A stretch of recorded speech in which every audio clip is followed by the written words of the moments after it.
اپنے نوجوان کو بھی لے گئے جو خادم تھے، طالب علم تھے اور استفادہ کرتے تھے، پھر بعد میں اللہ نے ان کو نبوت کا مقام عطا کیا۔ اس سے سمجھ میں آیا کہ سفر میں بالخصوص مخدوم بڑی عمر کا ہو تو خادم کو لے جائے تو بہتر ہے، اور خادم خود بھی سوچے کہ خدمت میں بھی جاؤں اور یہ سفر کی خدمت کی سعادت بھی مجھے حاصل ہو۔ تو بہرحال یوشع بن نون کو لے گئے، وحملہ حوتن فی مکتل، مچھلی بالکل تیار اور سمجھا کہ مملوح اور سمجھا کہ پکی ہوئی تیار تھی، نمک ڈالا ہوا تھا، ہر چیز تھی۔ حتی کان عند صخرہ،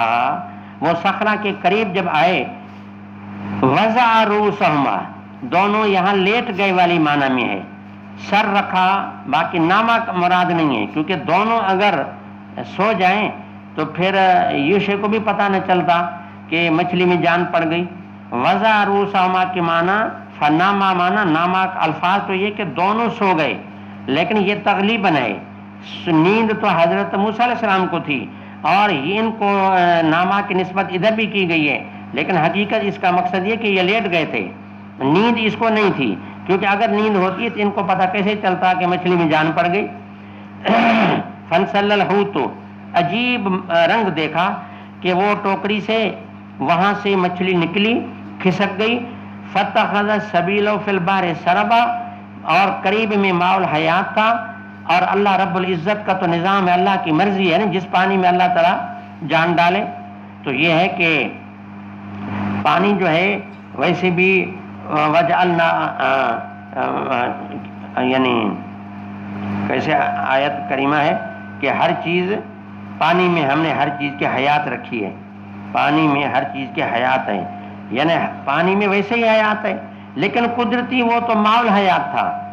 وہ چشمہ ایسا تھا کہ قطرہ کسی بے جان پہ پڑے تو جان آ جائے، تو جیسے نا پانی کا تھوڑا سا قطرہ اس پر پڑا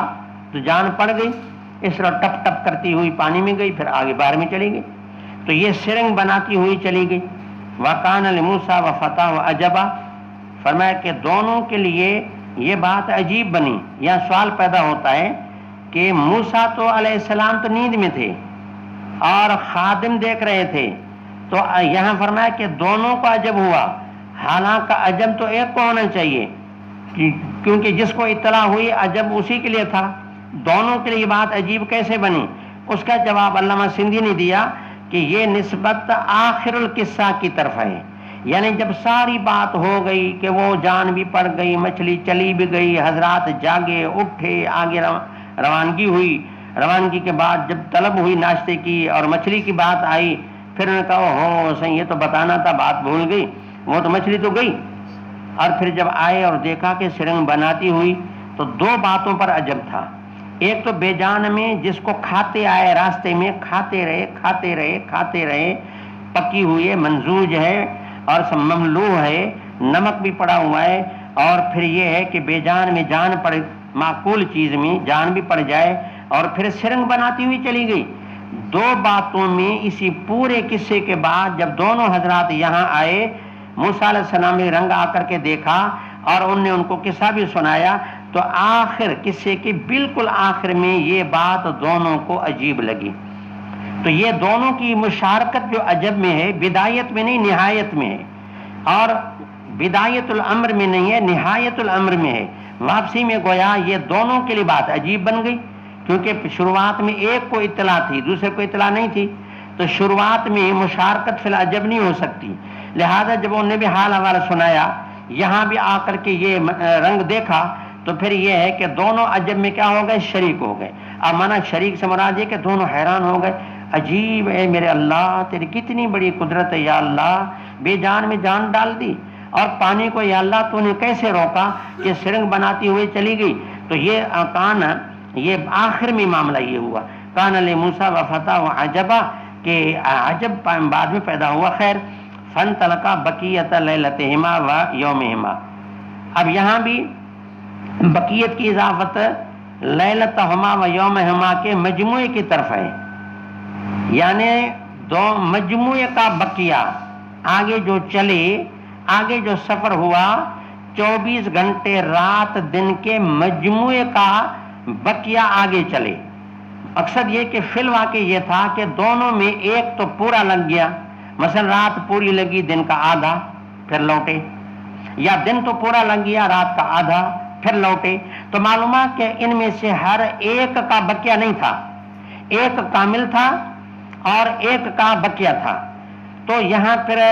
اگر اضافت سے افرادی ہو تو پھر معنی یہ بنے گی کہ دونوں کا بقیہ۔ اسے علامہ سندھی فرماتے ہیں کہ ہر فرد کا بقیہ نہیں، رات اور دن میں سے ہر ایک کا بقیہ نہیں آگے چلے، بلکہ معنی جب ایک بھلی کامل بھی ہو لیکن ایک تو آدھا ہے نا، تو یہ کہنا صحیح ہے کہ مجموعے کا بقیہ چلے، یہ کہنا صحیح ہے کہ مجموعے کا، مجموع من حیث المجموع کا بقیہ آگے چلے،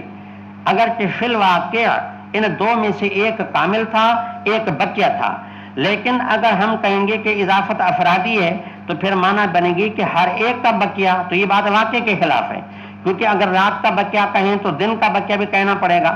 حالانکہ دن کامل تھا، یا دن کا بقیہ تھا تو رات کامل تھی، لہٰذا یہ اضافت افرادی نہیں، اضافت مجموعی۔ مقصد یہ ہوگا کہ رات دن دونوں کے مجموعے کا بقیہ آگے چلے، تو اب اگر ایک کامل ہو ایک کا بقیہ ہو تو بھی کہنا صحیح ہے کہ مجموعے کا بقیہ ہے۔ یہ ایک توجیہ ہے، بس میں نے کوشش کی، پتہ نہیں سمجھ میں آئی یا نہیں آئی۔ فانطلقا بقیۃ لیلتہما و یومہما، کہ رات اور دن کا مجموعے کا بقیہ